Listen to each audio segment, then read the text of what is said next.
buenas tardes a todos, a todas y a todos. Un gusto estar nuevamente aquí con ustedes con el tercer conversatorio virtual Fronteras de México, remesas e intercambio en tiempos de COVID-19. Les agradecemos estar en sintonía con nosotros y agradecemos la participación de los panelistas. Quisiéramos compartir un poco sobre este tercer conversatorio que forma parte de un ciclo de conversatorios que hemos denominado las transformaciones de la inmovilidad humana en tiempos de COVID-19. De las coyunturas a las estructuras. Importante acá mencionar que este es un esfuerzo de la Facultad Latinoamericana de Ciencias Sociales, Flaxo, del Programa Migración y Desarrollo, conjuntamente con el Laboratorio Transdisciplinario del Colegio de la Frontera Sur, ECOSUR, México, con el objetivo y compromiso de trascender todo tipo de fronteras, no solo territoriales, disciplinas, institucionales, lingüísticas y generacionales. El objetivo de estos conversatorios es desarrollar un marco, establecer un marco a partir de la migración y de los efectos del COVID-19 que motive la reflexión y análisis de los impactos coyunturales, estructurales y principalmente de las dinámicas de movilidad y movilidad humana que estamos viviendo, a partir de la participación de investigadores, migrantes, migrantes organizados, individuales, actores políticos, artistas, así como organizaciones de acompañamiento de la sociedad civil, tanto nacional como regional y del continente global. En los objetivos tenemos también identificar los principales efectos del COVID-19 está provocando en las inmovilidades humanas, apuntando a las estructuras que estarían transformando a partir de esta coyuntura, conocer las situaciones que enfrentan nuestros connacionales migrantes en los lugares de origen, destino o tránsito, en las rutas migratorias y ahora particularmente algunos han tomado la decisión de retornar a sus lugares de origen, socializar el conocimiento académico alrededor de esta problemática, donde incentivamos a conocer también los saberes que entre las instituciones, disciplinas y personas y territorios diversos se están dando. Finalmente, establecer y reforzar redes de colaboración desde Asia para por el sur que permitan generar otras iniciativas hacia un mejor conocimiento y abordaje de las inmovilidades humanas en tiempos de COVID-19. Así que agradecemos a todos y a todas y a todos su participación y le dejo la palabra a mi colega Sergio Prieto de ECOSUR, México. Gracias, Rosario. Pues buenas tardes, noches, días, depende de donde estén, a todas y a todos. Es un gusto poder encontrarnos nuevamente en esta tercera sesión de los conversatorios que coorganizamos entre el Programa de Migración y Desarrollo de Flaxo Guatemala y el Laboratorio de Investigaciones Transfronterizas de ECOSUR, nomás para que no nos confundan, y además porque tiene más sentido que nunca justamente el énfasis en esta noción de lo transfronterizo en esta sesión en la que vamos a interpretar los impactos del COVID a partir de una mirada justamente transfronteriza desde México, desde sus dos fronteras, la frontera norte con el gran país hegemónico, en los casos migratorios regional sin duda Estados Unidos, y la frontera sur, que es la que nos hermana con los pueblos centroamericanos y más allá latinoamericanos. En esta ocasión, el tercer conversatorio, y dado que estos tiempos nos imponen también que seamos innovadores, flexibles y adaptativos, contamos con un primer bloque, digamos de un corte un poco más académico, sin duda extremadamente interesante, en el cual contamos con la presencia y agradecemos la participación de Rodolfo Casillas. Él es profesor e investigador de la Facultad Latinoamericana de Ciencias Sociales, Flaxo, sede México, desde va a ser 30 años ya, en enero de 1991, cuando empezó allá. Fue secretario académico de esta misma facultad desde 2002 hasta 2004, investigador del Colegio de México, asesor del Colegio de la Frontera Norte, consultor de distintas agencias internacionales, entre ellas la OIM Internacional para las Migraciones, así como de diversas agencias del ámbito de Naciones Unidas. Ha impartido más de 300 conferencias y es autor de más de 125 publicaciones especializadas, entre las que quiero destacar por su relevancia y afinidad al tema que abordamos hoy, entre dos polos migratorios, el momento de reposicionar a México en el mundo. Así que con esta presentación, la palabra a Rodolfo Casillas. Muchas gracias, Rodolfo, adelante. Muchas gracias, colegas. Buenas tardes. Les agradezco mucho la invitación a estar con ustedes en esta ocasión. Y yo les voy a compartir una presentación que tengo acá para ir desarrollando la exposición de esta tarde. Bueno.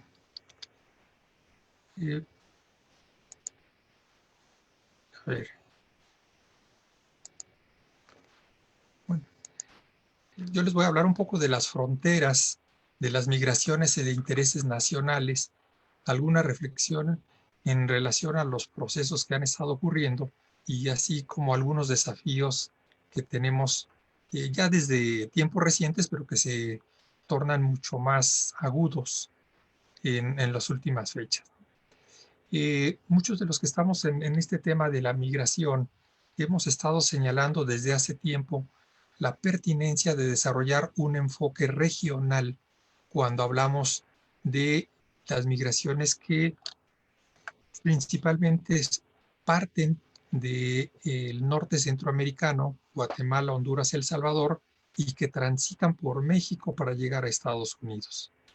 Esta es una propuesta de enfoque regional que hemos venido señalando, pero nos encontramos con grandes problemas cuando analizamos algunos actores, particularmente los gubernamentales.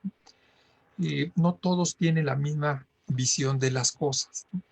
Para Estados Unidos, el tema de la migración es un problema interno, fundamentalmente, sin negar el uso político electoral que dan algunos presidentes, como es el caso del actual presidente de Estados Unidos. Para México, para el gobierno de México, tiene tiempo señalando que se trata de un problema bilateral, pero sobre todo está pensando en la migración mexicana a Estados Unidos y no tanto la que transita por México. Y para los países centroamericanos ya mencionados, es un tema de lealtad política, de derechos humanos, de solidaridad, pero en todo caso es un caso de gestión bilateral que cada uno de estos tres países realiza con Estados Unidos, pero no con México, de quien espera que se le den las facilidades para transitar por el país. ¿Y cuál es el resultado de estas posiciones diferentes? Bueno, pues que cada uno de estos países tiene prioridades que han dificultado la creación de un acuerdo para ver de manera regional estos procesos migratorios internacionales.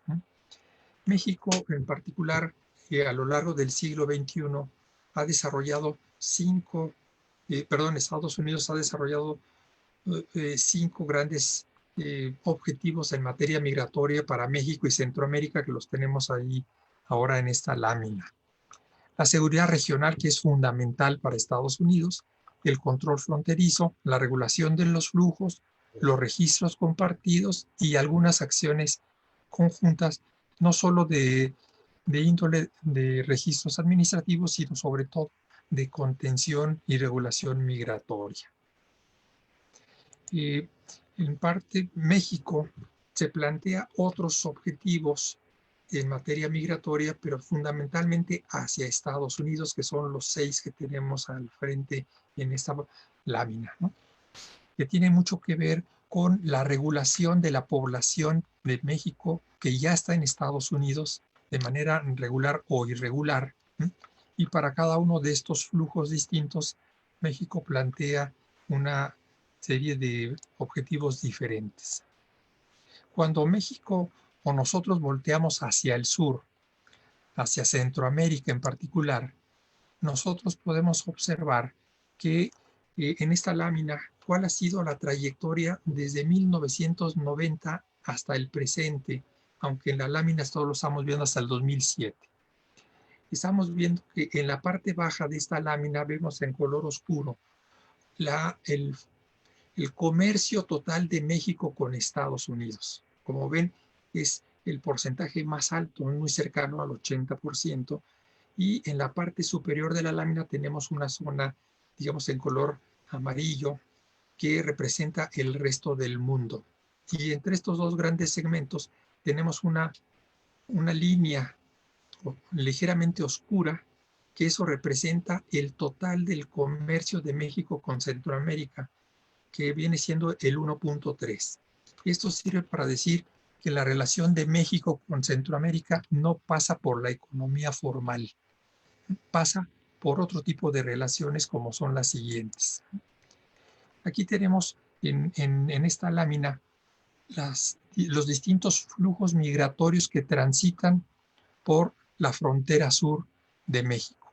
Como ven, son distintos flujos en un sentido o en otro, pero que se pueden distinguir para propósitos analíticos, que en este caso no lo vamos a hacer, simplemente mencionamos que son distintos flujos, y esto es muy importante porque en México en ocasiones se piensa que es un solo flujo, que algunos se quedan y otros se van. No, son flujos distintos que responden a lógicas diferentes.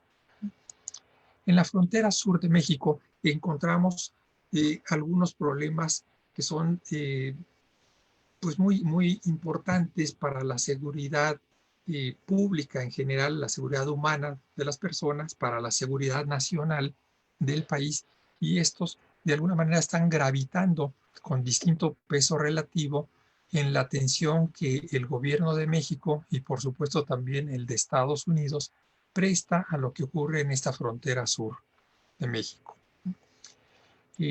Estos problemas tendríamos que verlos en una lógica un poquito más amplia, como es en esta lámina que vemos ahora. ¿Cuáles son las preocupaciones del gobierno actual en relación a su relación con el mundo, pero dentro de ese mundo prioritariamente con Estados Unidos? Como sabemos, está por firmarse ya la última parte de un acuerdo ya del TEMEC, en donde es un tratado de comercio, no de libre comercio como era antes. Y en esta lógica, en donde el gobierno mexicano actual, en consonancia con lo que han hecho los gobiernos anteriores de 1994 hacia el presente, es cuidar esa relación con Estados Unidos. El año pasado, el gobierno mexicano, después de unas declaraciones muy beligerantes del presidente Trump, de que iba a imponer aranceles y México no contenía el flujo migratorio, el gobierno mexicano transitó de una política enunciada en 2018, en diciembre de 2018, de una política de derechos humanos y muy favorable a los migrantes, a una política de contención masiva que se empezó a aplicar justamente hace un año para tratar de contener toda esa migración centroamericana, particularmente que va a Estados Unidos, y en esta medida de contención se ha involucrado a personal de la Guardia Nacional y de las otras fuerzas de seguridad como el Ejército o la Marina, en un número aproximado de 25,000 miembros, aunque hay otras fuentes que señalan un número mayor. Esto es un antecedente inmediato que tiene que ver con lo que ahora que tenemos el problema del COVID, la pandemia, ha llevado a que los controles migratorios sean mucho más estrictos. Desde hace tiempo en México se ha estado señalando que estamos siendo invadidos por los centroamericanos o por los migrantes centroamericanos. La publicación oficial del 2015 nos señala, y en esta lámina que tenemos enfrente, en color rojo para mayor claridad de quien ven esta proyección, podemos ver que los casos de Guatemala, Honduras y El Salvador, si sumamos la población inmigrantes registradas. Estamos hablando de poco más de 68,000 personas para una población total de 120 millones. Es decir, estamos hablando del 0.06%. Es decir, una centésima de punto representa la población inmigrante de estos 3 países en México, es decir, nada, ¿no? Entonces, no hay fundamento estadístico para hablar de una invasión. Y aquí tenemos en dónde están ubicados la mayoría de estos inmigrantes centroamericanos. Si sumamos lo que está en Chiapas y en el sur del país, pues estamos hablando prácticamente de un 70%, un poquito más del 70%, que están ahí, que nos están hablando de un flujo que tiene mucho que ver con la cercanía con los países de origen. Esto es lo que ha permitido que en la frontera sur de México exista una permeabilidad positiva, y es muy importante hablar de esta permeabilidad porque muchos hacen hincapié en que la frontera sur de México es porosa. Bueno, habría que decir porosa en qué sentido, ¿no? Cuando se está haciendo más bien referencia a por un lado, a la poca presencia de instituciones del Estado, pero por otro lado, a que no se ve mucha presencia física de funcionarios del Estado en el borde de la frontera. México desde hace mucho tiempo, estoy hablando de unos 25 años, cuando menos, tiene una especie de doble control migratorio. Uno, el que se ve en la frontera, y otro, el que ocurre 100 o 120 kilómetros dentro de México. Y este último control migratorio es para contener la migración que transita por México para ir a Estados Unidos. Y esos 100 o 120 kilómetros entre la ubicación de este segundo retén con lo que es la frontera física, ¿no?, crea un colchón que permite la generación de actividades agrícolas, comerciales y de distinto tipo que se realizan con la participación de la mano de obra centroamericana que viene a trabajar ahí. Por eso crea una permeabilidad positiva, porque mientras tenemos conflictos de fronteras en muchos otros lugares, en esa frontera sur de México tenemos una gran estabilidad que no afecta el comercio, la producción agrícola, el desarrollo de centros urbanos y algunas otras actividades comerciales asociadas con estos desarrollos. La otra cara de la moneda es que tenemos otra permeabilidad negativa, producto no solo de las condiciones económicas y salariales muy bajas, la ausencia de prestaciones sociales para esa mano de obra. Estoy pensando en este caso en la mano de obra guatemalteca, que prácticamente es la gran colaboradora en la cosecha del café en el Soconusco y de algunos otros productos agrícolas de la región, y sin duda también en el sector servicios, mecánicos, albañiles, vendedores de ropa, etcétera, en los centros urbanos. La permeabilidad negativa, ¿no?, es que también se han dado una serie de, no solo de bajos salarios, sino también de crimen organizado de distinto nivel, que ha sido vital para el trasiego de drogas y algunos otros productos que tienen como destino a Estados Unidos. Entonces tenemos dos tipos de permeabilidades, porque las dos están hablando de tejidos sociales, en donde unos trabajan de manera positiva y otros de manera negativa. Y la evolución de las cosas en Centroamérica y estos vínculos en la región hacen que yo detecte la participación diferente de cuando menos 10 actores institucionales y sociales diversos. Sí, esto es importante porque a veces nos concentramos solo en ver a los migrantes y pensamos que su único interlocutor es el Estado, cuando tenemos una serie de actores diversos que no los estamos tomando en cuenta. Para que sea esto un poquito más claro, veamos cómo tenemos un conjunto de rutas migratorias que transitan por el país, las de tierra fundamentalmente por carreteras y por las vías del tren, y eso dinamiza mucho esos intercambios. Para decirlo Con otras palabras y con otra imagen, en este mapa vemos una serie de puntitos que son poco más de 1,700 puntitos, en donde se encuentran ubicadas las tiendas Electra asociadas a Western Union, donde se cobran remesas. En este caso, estoy hablando de las remesas que cobran los centroamericanos para transitar por México y llegar a su destino a Estados Unidos. Las remesas, como ustedes saben, son importantes para nuestras economías. Aquí vemos en esta lámina cómo en el año 2000 teníamos un monto de 6,000 millones de dólares en el caso de México, y para el 2016 estamos hablando de 26,000, casi 27,000 millones de dólares enviados por los mexicanos, y tenemos la misma desagregación para los otros 3 países del norte centroamericano, que ya sabemos que el peso relativo es distinto en cada uno de estos países. Esto nos genera, y con esto ya estoy cerrando, distintos desafíos, por un lado, a nivel de los gobiernos que tienen grandes dificultades para desarrollar un enfoque regional. La política migratoria y no solo migratoria, sino la política de Estados Unidos con el presidente Trump dejó de ser multilateral para ser bilateral, dejó de ser internacional para ser muy nacional, en ese nacionalismo distorsionado que maneja el señor Trump.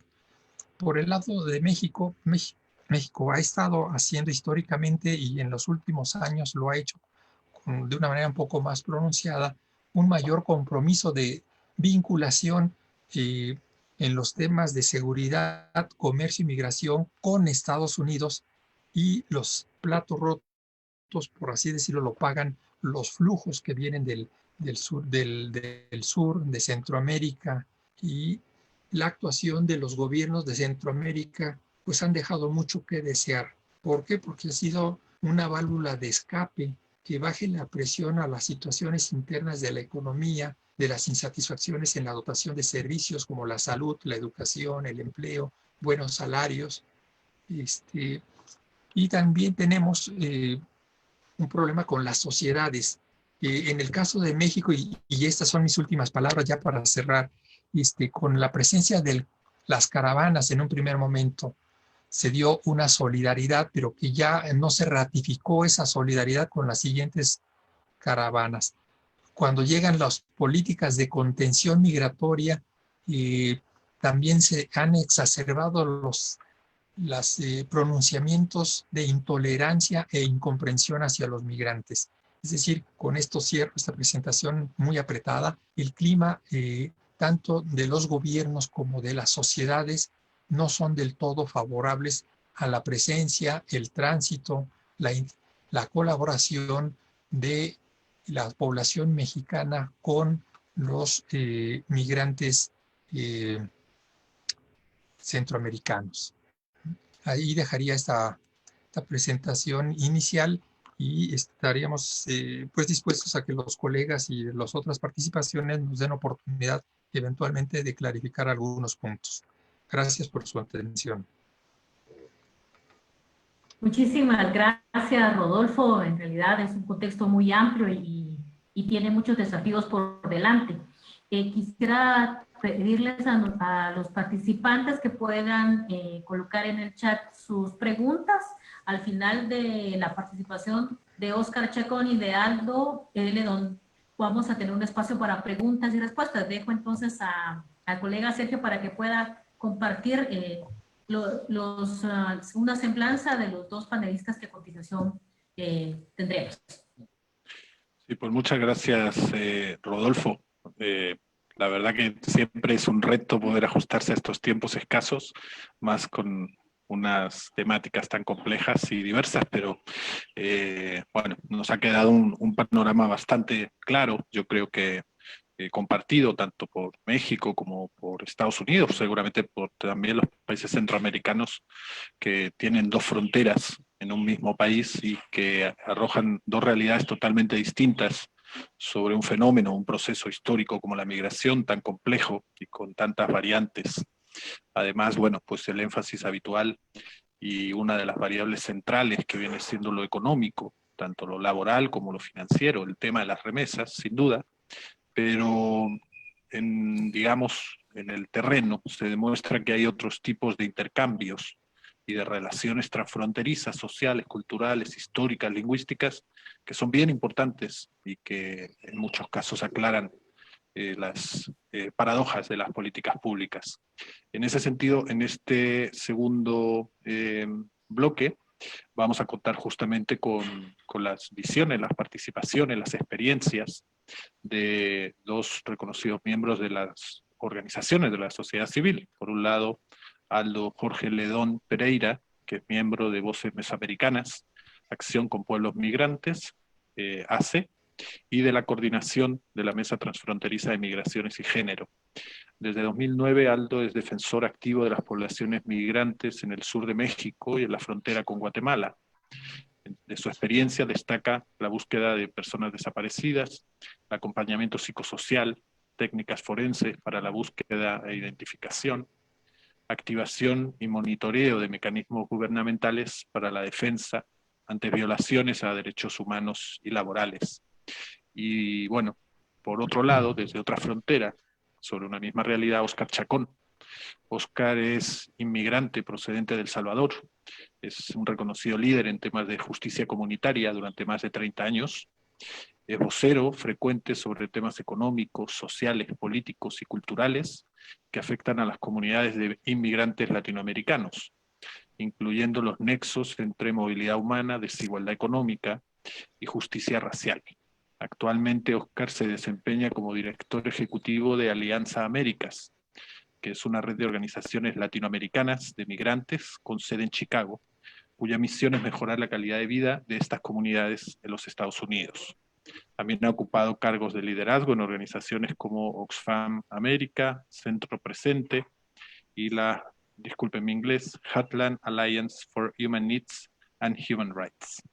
Entonces, bueno, Aldo, Óscar, bienvenidos. En este segundo bloque esperamos un diálogo, una conversación entre ustedes y como, digamos, una pregunta o un marco disparador, me gustaría que pudieran contextualizarnos el antes y el después, dado que, digamos, el antes y el durante, porque el después todavía es una gran incógnita de qué va a pasar tras el COVID, de la labor concreta que ustedes como militantes, activistas y sus organizaciones que trabajan, acompañan y defienden a las personas migrantes a través de la frontera.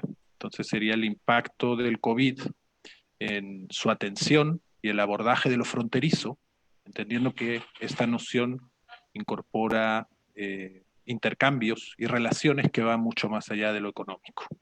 Así que bienvenidos, Aldo y Óscar, y adelante, por favor.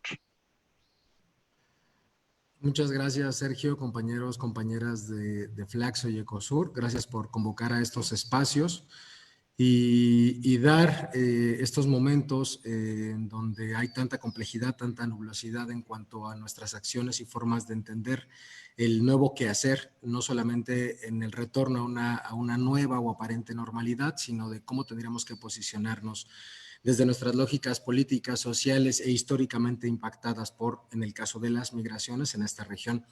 Me gustaría comenzar directamente con algunas diapositivas sobre el antes del COVID, todo lo que tenía que ver con este enfoque de seguridad nacional, de seguridad militar en torno a la migración, en donde el ejército, en el caso de México, toma un papel particular de detención directamente, algo que es violatorio además en un marco constitucional, aunque se modulan y se generan algunas leyes en función de que esto sea permisible. Comenzamos a tener la detención de personas migrantes a cargo del ejército, algo que durante mucho tiempo en la sociedad civil exigimos, denunciamos que no era algo legal y que hoy día hay un marco, una laguna un tanto confusa entre este tema de legalidad, funciones, acciones y atribuciones de cada actor migratorio. Al final, todo esto, en términos de un lugar como el sur, en términos de un lugar como Chiapas, nos remonta de manera a poder hacerlo evitable en las luchas que se dieron a partir del levantamiento armado de 1994. Creemos que hoy día el poder tener una conjetura donde la militarización, la migración y la violencia son una forma de control de Estado, la única respuesta por parte de las organizaciones y de la sociedad de base y de los grupos organizados es la resistencia y las luchas, y hoy día la migración entendida como el derecho a fuga en nuestros territorios. Ahora bien, estando donde estamos en Chiapas, una frontera extensa de 654 kilómetros, como ya lo remarcaba Rodolfo, una frontera porosa, tal vez por esto de los 5 puntos de internación reconocidos por parte del Estado mexicano, los puntos oficiales, pero de ahí en fuera todos los puntos ciegos que existen alrededor de estas líneas transfronterizas, que hace que sea una frontera dinámica, una frontera elástica y una frontera porosa. Ahora también hablando del concepto de la frontera vertical, en donde nos han quitado la parte de solamente tener que entrar a un país para tener que atravesar el largo de un país como México con diferentes puntos de control migratorio, policíaco, y en algún momento sin saber de cuáles otros tipos de funciones en términos de seguridad, nos dan una frontera a lo largo de Chiapas hasta el estado de Baja California, Sonora, Chihuahua, los estados de frontera del norte. Nos gustaría partir de reconocer esta dinámica amplia de las migraciones que se vive en el sur de México, en donde hablamos de una dinámica completa, Chiapas y México en realidad como un estado de origen de comunidades que migran de manera interna, de manera transnacional a otros lugares, principalmente hacia el norte, hacia los Estados Unidos, un país de tránsito, un país de destino y últimamente no solamente de destino de trabajadores agrícolas migrantes guatemaltecos como parte del reemplazo de mano de obra a partir de la migración principalmente de poblaciones indígenas mayas del sur de México encargadas de la explotación agrícola, sino que ahora se vuelve un lugar de destino también de miles de personas desplazadas forzadamente por situaciones de conflictos, por situaciones de violencia en los lugares de origen, y evidentemente un cuarto componente de esta dinámica amplia de la migración, en donde hablamos del retorno y en donde nos replanteábamos si era realmente ya un retorno después de un proyecto hecho de mejoramiento de las condiciones de vida familiar, sino tenía que ver también con un proceso de deportación desde la administración y con un mayor número, como nunca se vio en los registros con la administración del presidente Obama, ahora mismo con Donald Trump en un número mucho más bajo, pero que al final hay una parte de las migraciones que tiene que ver con el retorno de deportación, en donde se cortan completamente las formas y las condiciones de posibilidades de rehacer el proyecto de vida. Ahora bien, solamente por dejar esa parte, creo que para nosotros era importante dar esta caracterización de lo que era la frontera sur, no solamente como esta entrada masiva de personas migrantes, en un primer momento personas de Centroamérica, hoy día personas de extracontinentales, de Asia, de África, en donde, como Sergio en algún momento lo comentaba, Chiapas, el sur de México, se ha convertido en la puerta de entrada del sur global.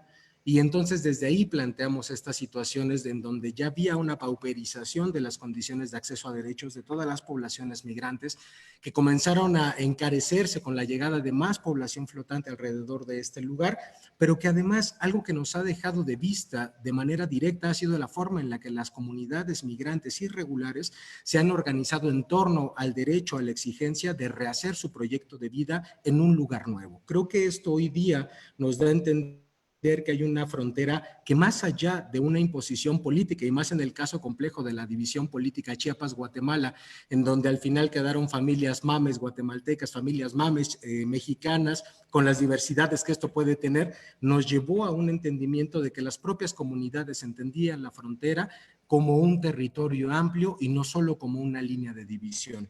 A partir de todas estas condiciones, de todas estas situaciones que generaban, si bien intercambios culturales, intercambios económicos, intercambios médicos, intercambios hasta gastronómicos, por así decirlo, vinieron a poner en exhibición, ahora sí bien con el tema de la pandemia, la carencia de acceso a derechos que existe en torno a todo lo que es la dinámica amplia de la migración. A partir de ahí, para nosotros creemos que la migración hoy día, de cara al COVID, devela lo que era evidente, que tras un modelo de seguridad nacional, tras un modelo de persecución de personas migrantes, frente a una situación de pandemia como la que hoy vivimos, no había otra forma en la que el Estado mexicano tuviera que echar manos para atrás y comenzar, en lo mejor de los casos, a liberar a algunas personas después de motines que se dieron alrededor de algunos de los centros de detención migratoria a cargo del Instituto Nacional de Migración.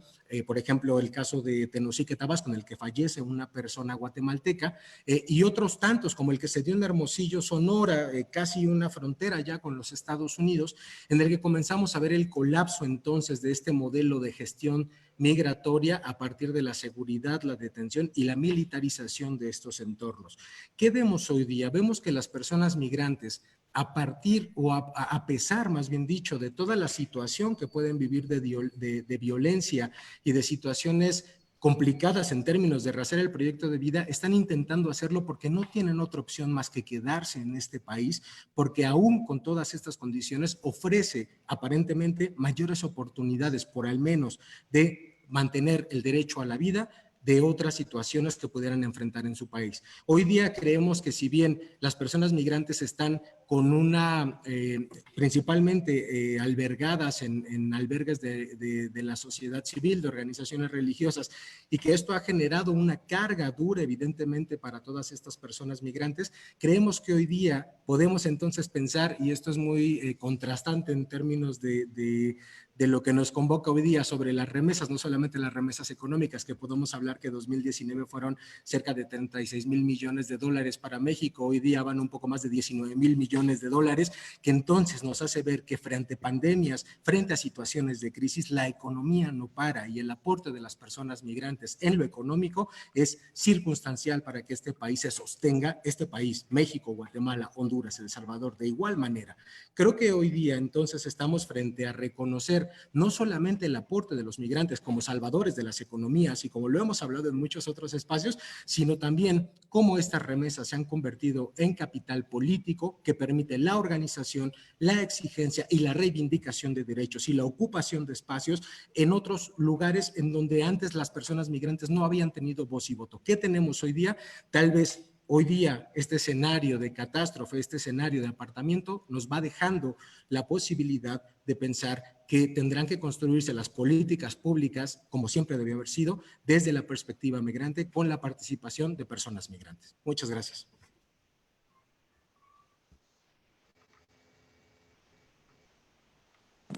Bueno, buenas tardes a todos, a todas. Agradecer la oportunidad de poder compartir algunas perspectivas desde la experiencia de Alianza Américas. Y aprovecho para invitar a quienes nos ven a que visiten nuestra página web. Hay una cantidad enorme de información que se ha generado, incluso en estas últimas 12 semanas en tiempo de pandemia.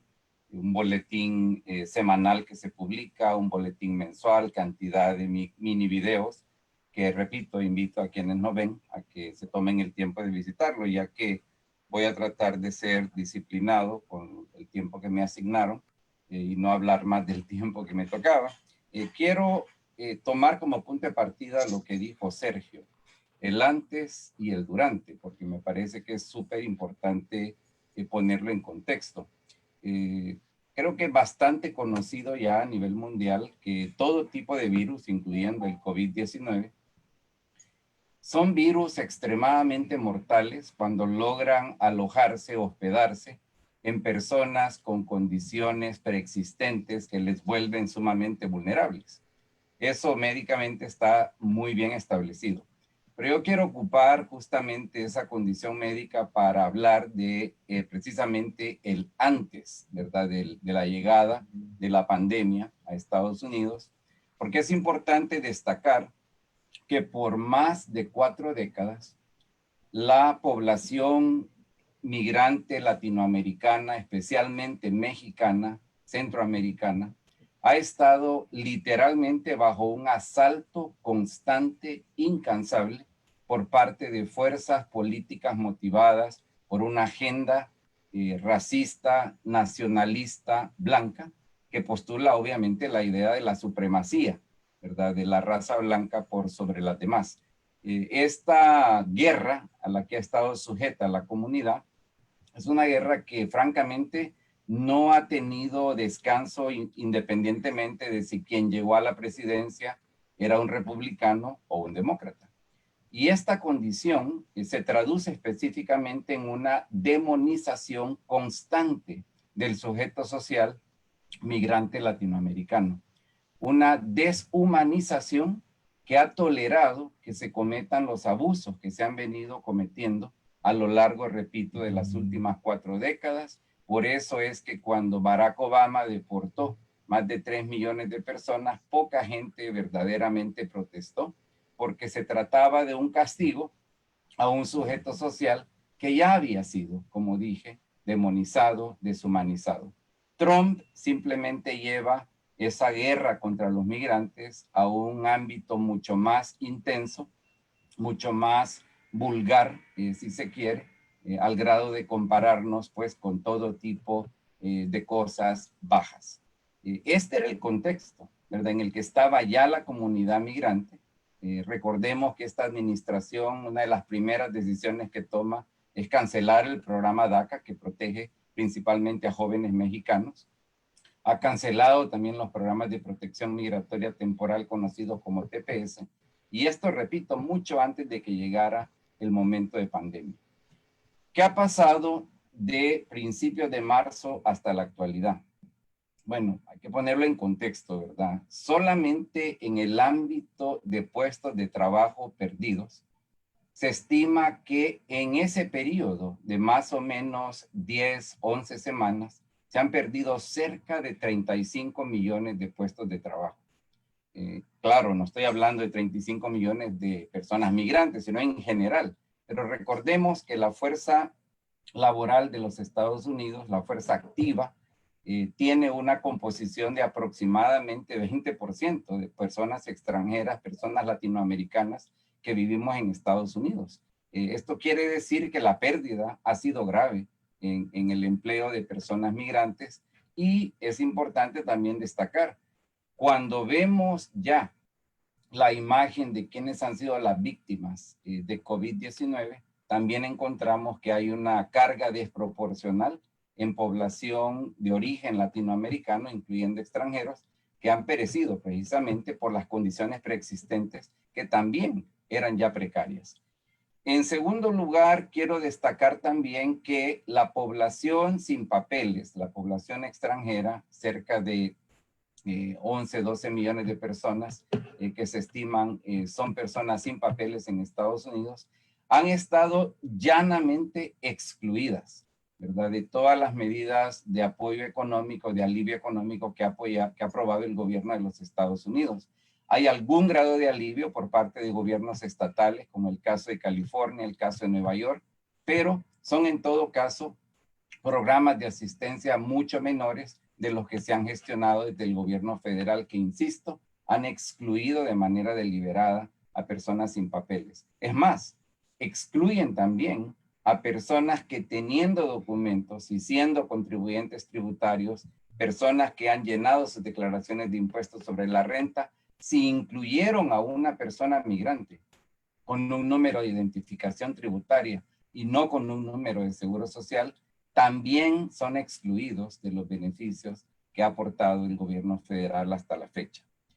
En segundo lugar, quiero hablar brevemente de la condición de las organizaciones que apoyamos, que trabajamos con la población migrante en Estados Unidos, que también han estado sujetas a una situación difícil a lo largo de las últimas 11, 12 semanas, precisamente porque todas somos organizaciones que funcionamos con grandes flancos de debilidad, precisamente por la condición de opresión general que existe. Basta ver cuánto dinero se dona anualmente a Estados Unidos y qué porcentaje del dinero que se dona va a parar a organizaciones que trabajamos directamente con poblaciones migrantes. Esto nos ha llevado a tener que desarrollar de manera acelerada esquemas de autoayuda que esencialmente se expresan en la creación de bancos de comida, en la búsqueda de fondos para poderle dar, aunque sea algún apoyo económico mínimo, a familias migrantes sin papeles que, como ya dije, han estado llanamente excluidas de los programas de beneficio que se han aprobado. Es importante también destacar que las organizaciones migrantes obviamente no son un cuerpo uniforme, un conjunto uniforme. Hay organizaciones, incluyendo algunas que son miembros de Alianza Américas, que podrían fácilmente desaparecer, ¿verdad? En el marco de esta coyuntura tan difícil que estamos viviendo, precisamente porque son organizaciones que ya estaban en condiciones de muchas adversidades previo a este momento difícil que ahora vivimos, y solo ha empeorado ese panorama de principios de marzo hasta la fecha. Quiero también destacar que tanto en el ámbito de migrantes, comunidades migrantes en sí, como de organizaciones, nos ha sido extremadamente complicado batallar contra la firme decisión de seguir implementando las políticas antiinmigrantes, incluyendo la política de deportaciones. Es importante saber que aun cuando los gobiernos centroamericanos cerraron fronteras, como el caso de Guatemala, Honduras, El Salvador, no cerraron fronteras para los deportados. Es decir, las deportaciones de Estados Unidos y de México han continuado, y esto pues obviamente es grave porque han continuado en condiciones de precariedad de salud que ponen en riesgo incluso mayores patrones de contagio, que hacen también que se sume a las ya mil y unas ideas equivocadas que hay sobre quiénes son las personas migrantes, la idea que los migrantes también son personas que ahora vienen a contagiar a sus connacionales en los países de origen. Quiero terminar básicamente señalando, porque me pidieron que hablara un poquitito de El Salvador. Lamentablemente El Salvador es como el peor ejemplo en el ámbito centroamericano, porque ha habido una situación grave de abuso de autoridad y también de secretismo. Es decir, sabemos que siguen las deportaciones, pero ha sido muy difícil acceder a los datos. Lo que sí les puedo decir es que en el mes que sucedió entre mediados de marzo y mediados de abril, sí sabemos que fueron alrededor de 1.500 personas deportadas, entre los que llegaron por vía aérea y la vía terrestre, que es la menor, por cierto, desde México. Pero lo más grave de las deportaciones es que estas personas generalmente van a parar a centros denominados de contención al COVID-19, que lamentablemente están tan mal instalados, fueron creados con tanta espontaneidad, que son incapaces de verdaderamente garantizar condiciones óptimas para garantizar que se contenga el virus, pero que incluso muchas veces se convierten en centros de contagio. Así es que con esto quiero terminar para cumplir básicamente con el tiempo que me dieron. Me pasé 1 minuto 15 segundos, así es que les pido disculpas, pero espero hayan preguntas y si se puede las responderemos. Muchas gracias. Muchísimas gracias, Aldo. Muchísimas gracias, Oscar. Vamos a pasar en este momento al espacio de preguntas. Tenemos a José Luis Martínez, al doctor Rodolfo Casillas. ¿Cuál es su perspectiva de la migración centroamericana respecto al proyecto del corredor del Istmo de Tehuantepec? Muy brevemente agradeceríamos una respuesta al tema, doctor. Y sí. Gracias. Bueno, me gustaría ser optimista, pero no tengo elementos de juicio que me permitan serlo. Lo que hemos visto es, lo comentaba en mi exposición larga, de cómo la presencia de distintas fuerzas del orden público se incrementaron de manera inusitada, inédita en la frontera sur para contener la migración. Esa presencia se mantiene tal cual, ¿no?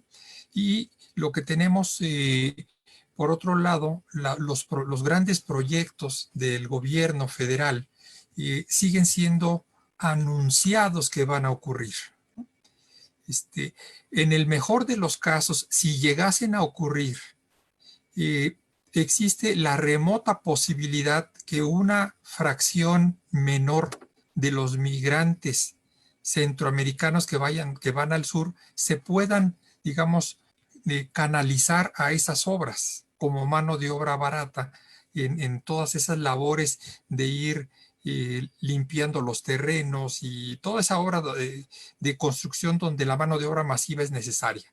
Pero eso no va a detener el flujo que tiene como objetivo llegar a Estados Unidos.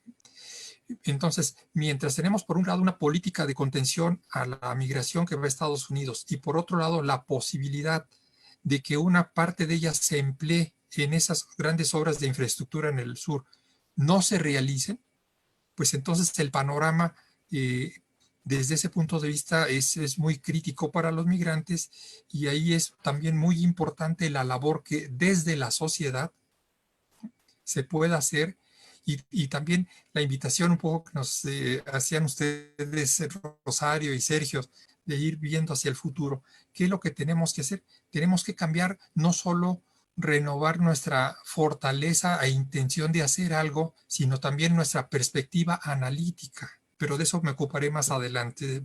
Pero en concreto la situación es crítica, y todo parece señalar que va a ser más crítica para quienes pretendan llegar a Estados Unidos, porque su riesgo de exposición a todos los actores que tratan de dañarlos, y no solo son los gubernamentales, también son sociales, crimen organizado y demás, ¿no?, se está potenciando. Muchísimas gracias, Rodolfo. Ahora, esta pregunta se la dirijo a tanto Aldo como Oscar. Nos pregunta Aura Marina Chopolán. En la migración, ¿cuáles son los principales problemas que tienen las mujeres? Creo que será importante que ambos puedan dar su visión.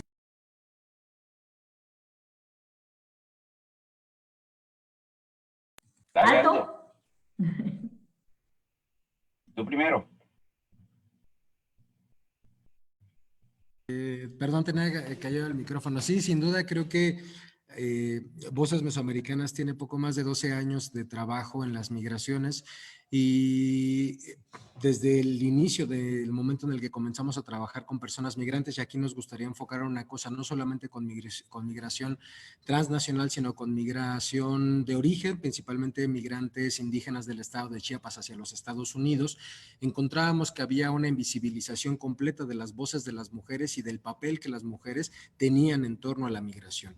A partir de esto comenzamos a generar espacios y trabajos y procesos articulados directo. Para nosotros hay una centralidad que tiene que ver con todo proceso de investigación, tiene que llevar a una transformación social, comunitaria importante, ya sea en términos personales o de creación de sujeto político o de un impacto mayor, y comenzamos a entender cómo las migraciones, con toda la violencia que hemos visto de la manera más mediática entre desapariciones, secuestros, violaciones, se encarnaba de manera más dura en la piel de las mujeres, en la piel de la comunidad LGBTIQ, y creo que esto al final nos hacía hacer ver que necesitábamos formas distintas de atender, de poder hacer un trabajo diferenciado con las mujeres. ¿Qué viven las mujeres en términos concretos?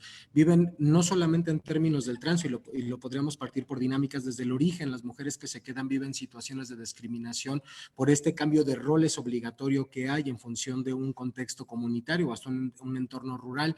En términos del tránsito viven mayores situaciones de violaciones, de violencia, situaciones de secuestro, para terminar como siendo víctimas de trata o de explotación sexual.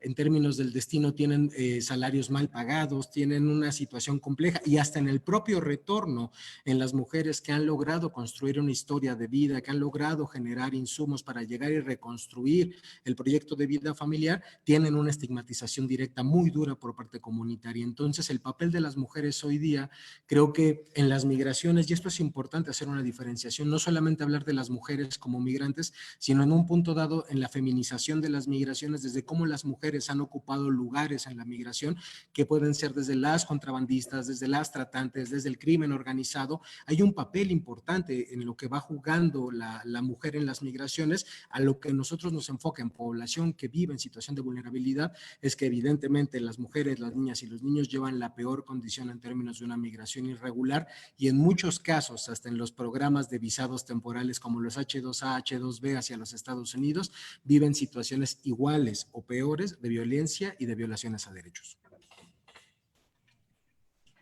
Mira, en primer lugar, afirmar que estoy totalmente de acuerdo con Aldo, y solo decir que a pesar de todo eso, la mujer migrante es efectivamente la piedra angular más importante cuando se trata verdaderamente del apoyo que necesita el resto de las personas, las mujeres, ya sea en su rol de pareja, de madre, de hija, juegan un rol sumamente importante en nuestras comunidades.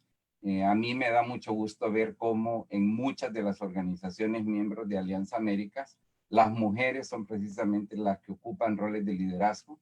Para nosotros como organización, el tema de la igualdad de género, la justicia de género, no solo reducida al ámbito binario mujer-hombre, sino en todas las expresiones de diversidad, es uno de los ejes más importantes de trabajo que tratamos de proyectar y de integrar en todo lo que hacemos.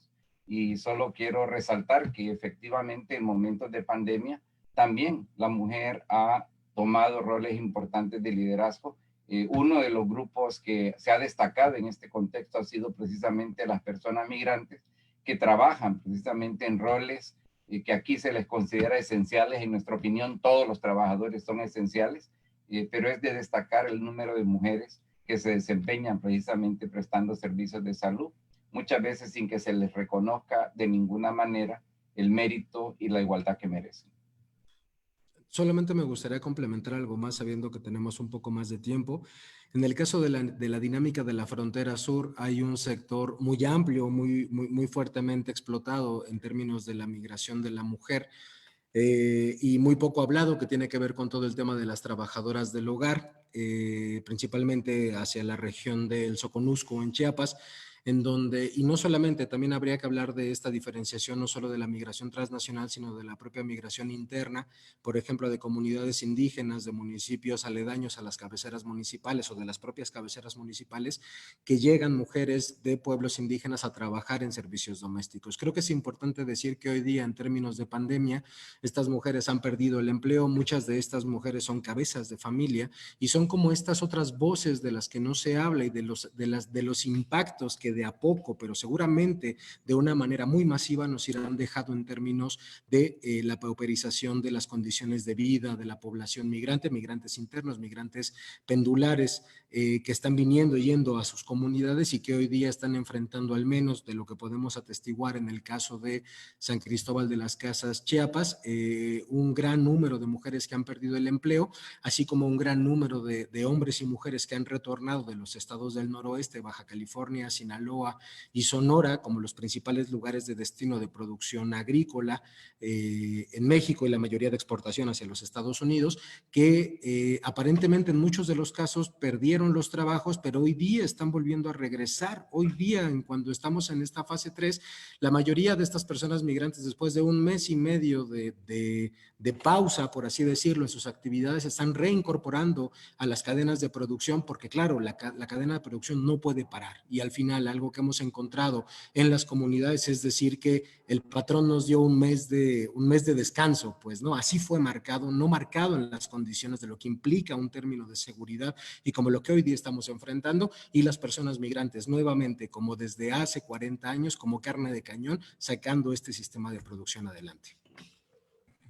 Muchísimas gracias, Aldo. Oscar, voy a mirar con una tercera pregunta para el doctor Rodolfo. Dado que en la academia se está discutiendo este tema, Sergio Morales Rodas pregunta, dada la precaria situación de los migrantes en Estados Unidos, ¿qué puede decir del fenómeno de la migración a la inversa? ¿Qué puede darse y cómo esto impactaría en nuestros países? Perdón, se cortó un poquito. ¿Puedes repetir la pregunta? Claro que sí. Sergio Morales nos pregunta, dada la precaria situación de los migrantes en Estados Unidos, ¿qué puede decir de los fenómenos de la migración inversa que puede darse y cómo esto impactará en nuestros países? Gracias. Bueno, esa palabra de inversa fue la que me llamó la atención. Es muy pertinente la pregunta por lo siguiente. Desde hace tiempo se hablan de los retornados, ¿no? Y a mí me causa escozor escuchar esa palabra porque uno retorna de manera voluntaria, ¿no? Y lo que estamos observando, y los colegas como Oscar que están allá, y como los que están acá en Centroamérica y en otros lugares, estamos viendo expulsiones masivas. Y lo que nosotros desde la academia, desde la sociedad civil, tenemos que decir las cosas con el nombre que corresponde. no con subterfugios medios legaloides, ¿no?, para encubrir realidades, ¿no? Los migrantes detenidos no están hospedados en las estaciones migratorias, ¿no?, están detenidos. Entonces tenemos que renovar el lenguaje para llamar las cosas con su nombre.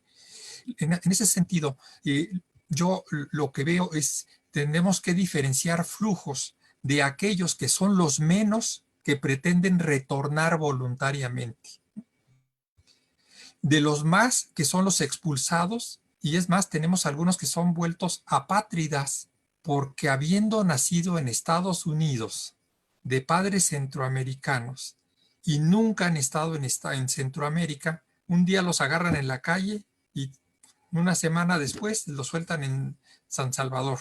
No tienen raíces, no tienen vínculos sociales, ¿no? Y entonces a eso me refiero, que son apátridas, son expulsados, no solo los que carecen de documentos, sino aquellos que habiendo nacido en Estados Unidos los expulsan de Estados Unidos. Ese es un problema muy serio y muy grave. Y mientras la política del señor Trump se mantenga tal cual, yo creo que lo que vamos a ver es que se va a mantener esa política, y más ahora que el señor Trump está teniendo descalabros en sus proyectos de tener un segundo periodo, ¿no?, ha encontrado que el miedo es un buen aliado electoral para sus propósitos, ¿no?, y él es un buen incendiario de esos miedos sociales. En tanto que la economía de Estados Unidos está teniendo problemas, ¿no?, que era una cosa en donde la administración Trump hasta ese momento iba avanzando muy bien, ¿no?, esa fortaleza se le está revirtiendo. Entonces los tiempos se le están complicando y seguramente él va a echar mano de todos estos elementos que además no le cuesta nada decirlos, pero sí le dan grandes beneficios político-electorales, ¿no? Yo lamento suponer que se va a incrementar el número de expulsados, ¿no?, y el de los retornados voluntarios va a ser menor en el corto plazo. Gracias, Rodolfo. Para Aldo, María del Pilar pregunta, ¿podrías ahondar un poco más en los centros de contención preparados para el COVID? ¿Dónde están? ¿Qué tipo de población alberga? ¿Niños, mujeres, por ejemplo? ¿Cuánto tiempo los migrantes estuvieron en esos centros de contención?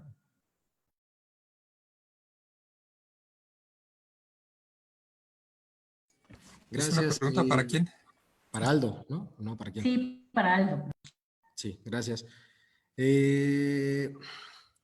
Creo que valdría hacer la diferenciación que hay unos centros llamados, que son los centros COVID, que fueron una de las medidas que tomó el Consejo de Seguridad de Salud en México, y que fueron los centros COVID, y que en realidad son espacios particulares para poder atender a población que tenga algún tipo de síntoma o algún tema sobre la pandemia, sobre el COVID-19. Creo que valdría la pena hacer énfasis en decir que a inicios de marzo, todavía durante abril, las organizaciones de la sociedad civil hicimos énfasis mucho al Estado mexicano para poder hacer una liberación masiva o poder buscar alternativas que resguardaran las condiciones de seguridad de población migrante, pues en los centros de detención migratoria o estaciones migratorias, como las llama el Instituto Nacional de Migración, no hay las condiciones mínimas para poder garantizar, en términos de una pandemia, en términos de derechos humanos ninguno, pero en términos de una pandemia la situación es aún más compleja todavía. Entonces no había, los centros de detención migratoria son centros hacinados. En el caso de la frontera sur tenemos extensiones que se crearon a partir de la llegada de los éxodos migrantes del 2018, algunas extensiones de estaciones migratorias o extensiones de centros de detención migratoria que lo que eran lugares con suficiente espacio para poder albergar de manera masiva o no albergar, para poder detener de manera masiva a cientos de personas que bajo ninguna condición podrían hoy día cumplir un estándar mínimo de cuidado de salud, lo que nos ha marcado las diferentes secretarías de salud, los ministerios de salud en términos de lo que podría llevar a un contagio masivo del coronavirus, no se ha dado al interior de las estaciones migratorias. Entonces, decir que hoy día hubo hasta una orden de un juez en San Luis Potosí que ordenaba y decía al Estado mexicano que la medida de detención hasta la fecha era una medida violatoria en términos no solo de derechos de la movilidad, sino en términos más que nunca de lo que tenía que ver con la posibilidad de un contagio masivo, lo que ordenaba entonces la liberación directa de todas las personas detenidas en estaciones migratorias, a lo que el Estado mexicano, si bien lo que ha hecho fue de marzo a abril, mayo más o menos, liberar de manera rápida a las personas sin que eso sea siquiera garantizar las condiciones de bienestar integral humano, hablando de un tema de reintegración. Lo que hacía el gobierno mexicano, el Instituto Nacional de Migración, era deportar de manera masiva. Hay noticias, ustedes las podrán buscar, de casos de grupos de personas migrantes que fueron conducidas por el Instituto Nacional de Migración a lugares de frontera como Tecunumán, en donde fueron literalmente bajados y migración se regresó, y a la denuncia de un medio de información regresó el Instituto Nacional de Migración para volver a detener a estas personas. Entonces, estamos en un estado de realidad donde vemos que frente a las diferentes problemáticas que surgen, y aquí viene un gran problema que se da, esta competitividad de servicios en términos de la población local, nacional, frente a una población migrante, que entonces se ha entendido como un punto de cómo tenemos que combatir, cómo tenemos que competir por los servicios básicos de por sí precarios, pero que ahora con una población migrante se encarecen. Creo que eso hoy día es una de las claves importantes de entender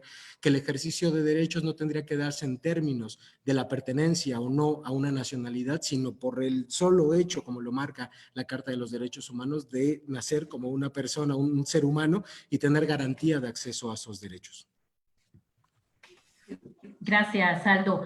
Y una última pregunta para Óscar. Guillermo Castillo nos hace la consulta. En el caso de los migrantes que están esperando en la frontera norte la cita en la corte en Estados Unidos, ¿tú crees que seguirán esperando o solicitarán asilo en México o se regresarán a Centroamérica? ¿Cuál crees tú podría ser como las opciones o el panorama, ¿no? Es complejo, pero... Desde la perspectiva de la administración Trump, se trata básicamente de una guerra de desgaste. Es decir, lo que ellos están apostando es a que la gente se agote, la gente se dé por vencido y busquen ya sea quedarse en México, que es obviamente complicado también, o regresar a su propio país de origen, que es otra posibilidad.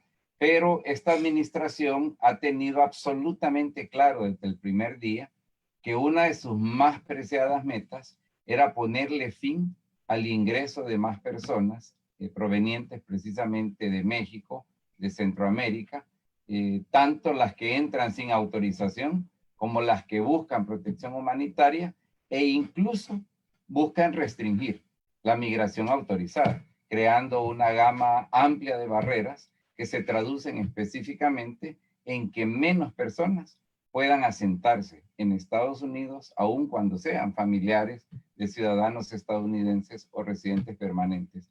Es una verdadera tragedia humanitaria lo que ha venido sucediendo. Se agrava únicamente con la llegada de COVID-19, pero recordemos que estas son políticas que ya la administración Trump venía implementando de una manera sumamente agresiva, precisamente utilizando lo que yo mencioné al comienzo de mi presentación temprano, es decir, lo acumulado en cuanto a deshumanización y demonización del sujeto migrante latinoamericano, en este caso específicamente centroamericanos, al menos mayormente. Muchísimas gracias. Vamos a pasar al tercer bloque. Les pediría a cada uno de los panelistas, por favor, en 5 minutos, sé que es complicado, pero en 5 minutos podrían dar sus conclusiones y propuestas en relación a a las temáticas que se han ido abordando y a la complejidad, no solo en la frontera norte, sino en la frontera sur, y particularmente en estos intercambios, no solo de remesas, de especies, sino de saberes que se dan a partir del COVID-19. Aldo, si podrías empezar tú, luego Oscar y finalizamos con Rodolfo. Sí, por supuesto. Complicado plantear una respuesta en 5 minutos que hemos venido buscando desde hace como 20 años, ¿no? Pero entonces intentaremos dar como las mayores aproximaciones. Para nosotros creemos que frente a estos escenarios de debacle, esos escenarios complejos, tenemos que plantearnos la forma en la que se dan hoy día las movilidades humanas. Creo que mismo las caravanas migrantes nos dieron a entender que había una tendencia a la movilidad dispersa a volverse un movimiento social, con las propias contradicciones de cualquier movimiento, pero comenzar a hablar de una movilidad visible. Comenzábamos a hablar que ya no hay un punto de clandestinidad, sino hablar más bien de un punto de visibilidad y de acción política pública, ¿no? Entonces, creo que hoy día los migrantes, por la fuerza, al buscar espacios, han encontrado que esta manera de desafiar las fronteras impuestas han sido una de las maneras más transgresoras de decir al sistema: nos estamos muriendo y estamos luchando por el derecho básico a la vida. Creemos que también la resistencia hoy día tiene que ser entendida, como lo decía al principio, como el derecho de fuga, la acción política, y comenzar a hablar de disputar fronteras y habitar fronteras. Hoy día hablamos que México tendría la opción de tener uno de los lugares de mayor interculturalidad a nivel mundial en términos de toda la población que está entrando. Creo que hay una obligatoriedad no solamente del Estado de generar estas políticas de integración, con todos los aseguros que eso puede tener en términos de otras experiencias en otros países, pero sí de comenzar a generar una lógica de socialización, de construcción de nuevas sociedades. Creemos que hay un punto importante, vital, que tiene que ver con los nuevos modelos de cómo se piensa este viejo binomio de la migración, de migración-desarrollo, y comenzar a partir cada vez más de la migración, de la educación y del desarrollo como una de las principales estrategias para poder comenzar a hablar de la construcción de nuevas sociedades en nuestros horizontes.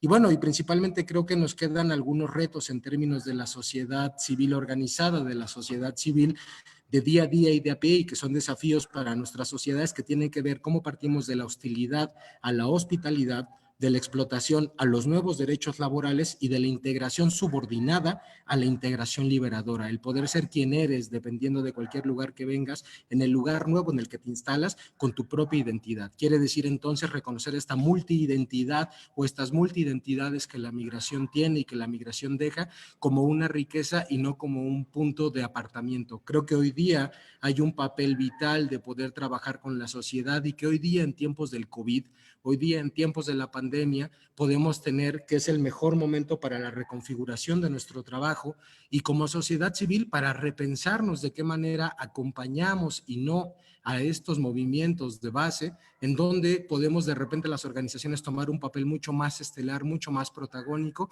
Y la pregunta que nosotros como Voces Mesoamericanas siempre hacemos en diversos espacios, que es decir, ¿dónde están las voces de las personas migrantes? En el caso de Óscar Chacón es evidente y eso se agradece muchísimo, pero decir que tendríamos que tener estos espacios de discusión y de construcción. ¿Por qué? Porque las personas migrantes no se esperan a sentar, que es lo que ocurre, sino comienzan a proponer nuevas estrategias de hacer, de vivir y de seguir continuando en los proyectos de vida, con grandes aportes, ahora sí, como remesas sociales, políticas, económicas, a los lugares a los que llegan a integrarse. Solamente eso, gracias. Bueno, yo enfatizaría 5 puntos brevemente. Lo primero es que la piedra angular de todo es la autogestión, es decir, la organización de las comunidades, la organización social, la organización política del sujeto migrante mismo, porque nadie nos va a dar espacios a menos que nosotros nos los tomemos. Yo creo que en ese sentido se requiere de un alto grado de organización, y esa es la apuesta estratégica, la apuesta de largo plazo, que explica el por qué una organización como Alianza Américas existe. Lo segundo, creemos que es absolutamente crucial desafiar en todo momento la narrativa dominante hasta hoy, y disputar esa narrativa como una narrativa propia, una narrativa que ponga de manera orgullosa al frente las 1001 maneras en que las comunidades migrantes son efectivamente factores cruciales de bienestar comunitario más allá de las mismas comunidades migrantes. El tercer aspecto que nos parece crucial es construir cada vez alianzas más amplias. Y estas alianzas, en nuestra opinión, tienen que estar fundamentadas en los intereses comunes que tenemos desde una perspectiva económica, especialmente en un mundo caracterizado por la profunda desigualdad cuando se mide cómo se distribuye la riqueza y los ingresos.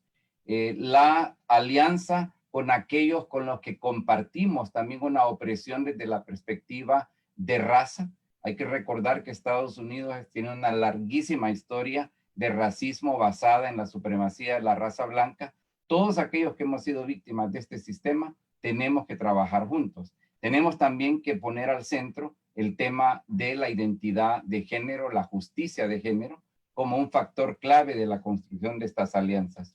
El cuarto aspecto es enraizarnos cada vez más en una lógica de acción política transnacional, una lógica de acción política que trascienda fronteras y que nos permita incluso apostarle a la construcción de movimientos sociales que se vean a sí mismos como actores de carácter transnacional.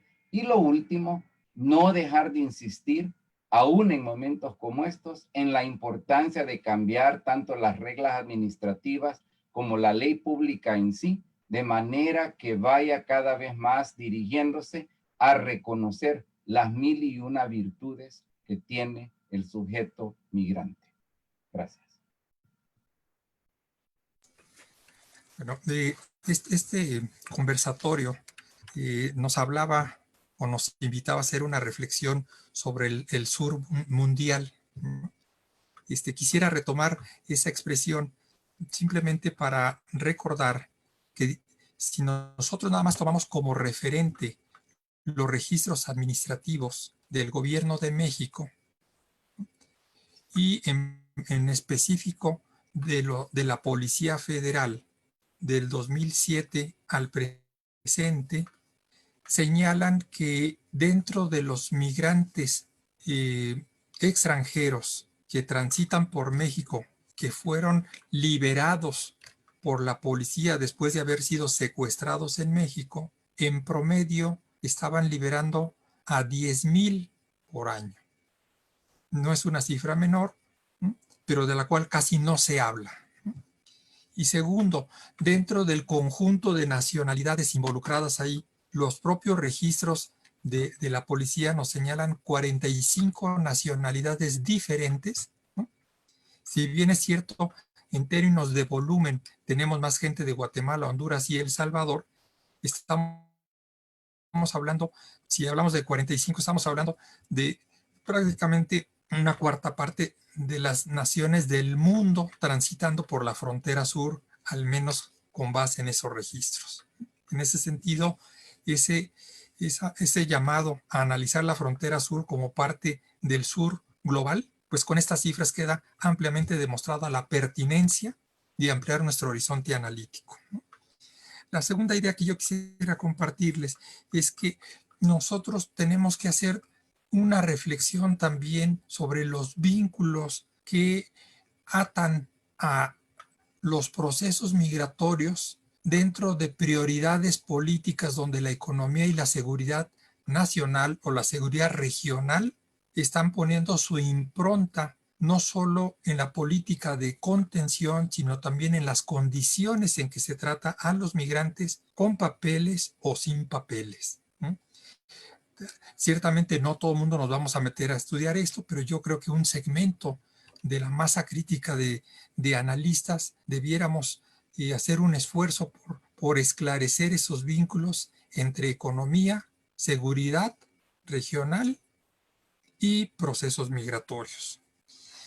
Es algo, un tercer punto importante es que nosotros hemos estado hablando de migración y pareciera que todos los flujos documentados no tienen problema cuando tenemos una ausencia de reciprocidad en el otorgamiento de visas, en el costo de las visas. A cualquiera de México y Centroamérica nos cuesta varios dólares, ¿no? Simplemente solicitar la visa para Estados Unidos a riesgo de que no la den. En cambio, los de Estados Unidos vienen por México y por Centroamérica como por su patio trasero, ¿no? no tenemos reciprocidad y los gobiernos, mientras no busquen y exijan reciprocidad, el trato desigual se va a mantener. Y eso forma parte, y con esto cierro, dentro de las opacidades que tenemos. En México, desde hace un año, tenemos una gran opacidad en relación a cuál ha sido y está siendo la actuación de las distintas autoridades públicas en la atención a los migrantes.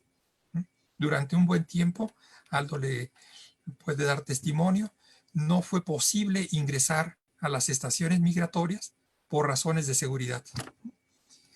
Y tenemos una serie de muchos otros ejemplos en donde hay una opacidad en relación al trato que el gobierno mexicano actual está dando a los migrantes. Pero también tenemos opacidades dentro de la misma sociedad y creo que también ahí tenemos que hacer un gran esfuerzo.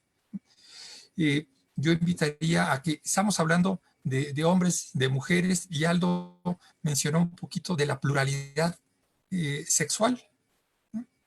Hay albergues, y no lo tomen a mal mis compañeros y queridos amigos de albergues, pero no hay espacios incluso a veces dentro de los albergues para la pluralidad sexual. Están pensados en el 90% de hombres y el 10% de mujeres, y lo que quedó en medio o en otros ámbitos simplemente no tienen la posibilidad de estar ni siquiera en los albergues. Entonces tenemos que cambiar, y es una tarea en donde la sociedad tenemos un papel muy destacado que hacer en estos ámbitos que mencioné de una manera un poquito apretada. Muchas gracias.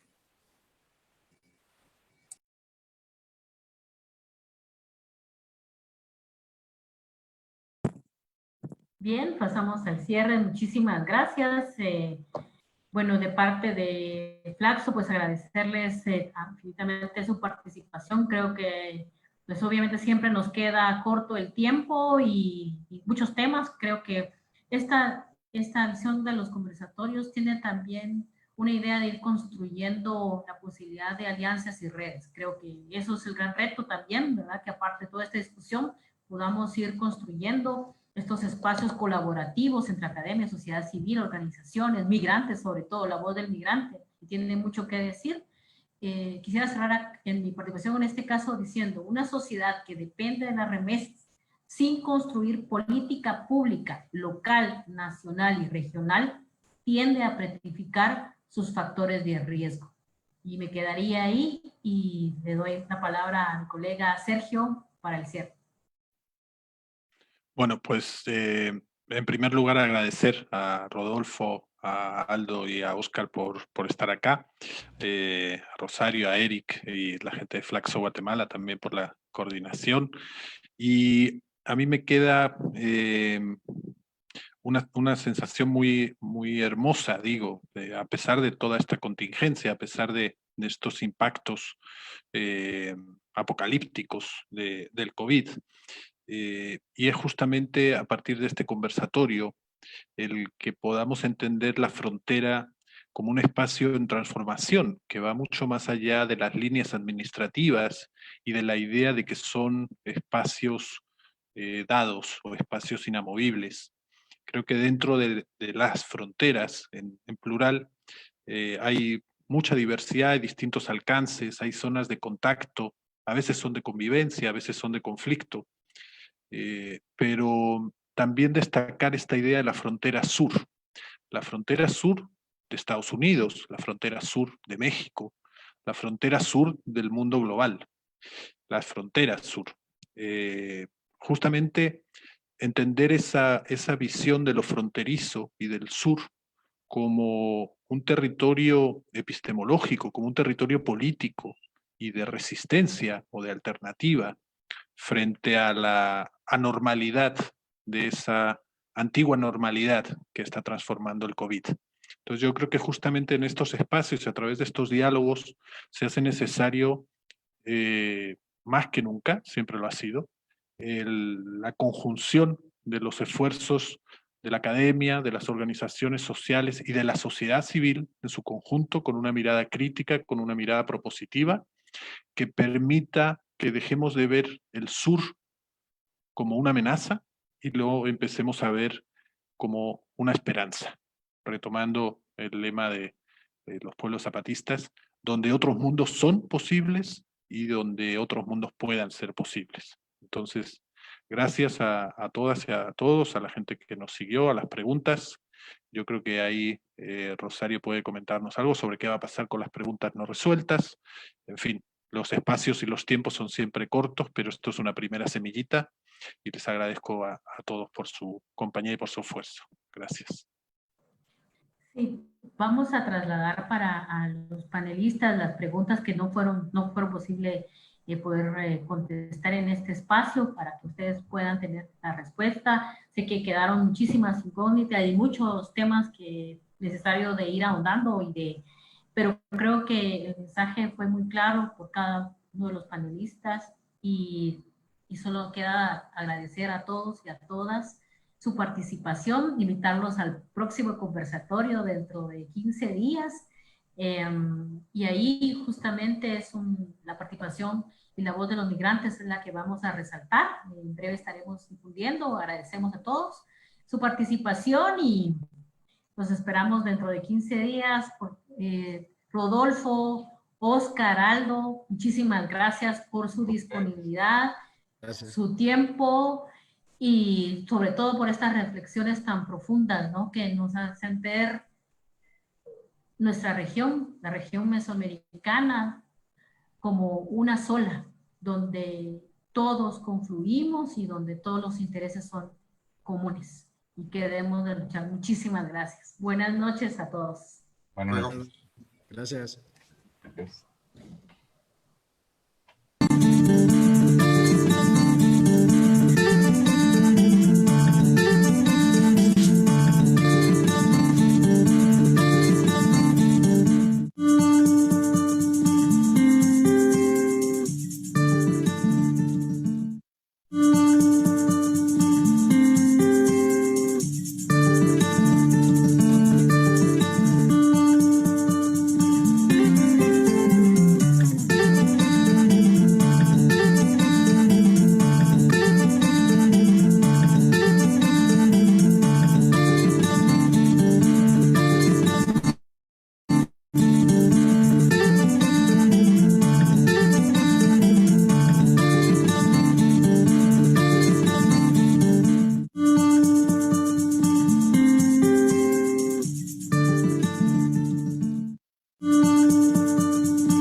Buenas noches a todos, gracias por la participación, fue un éxito.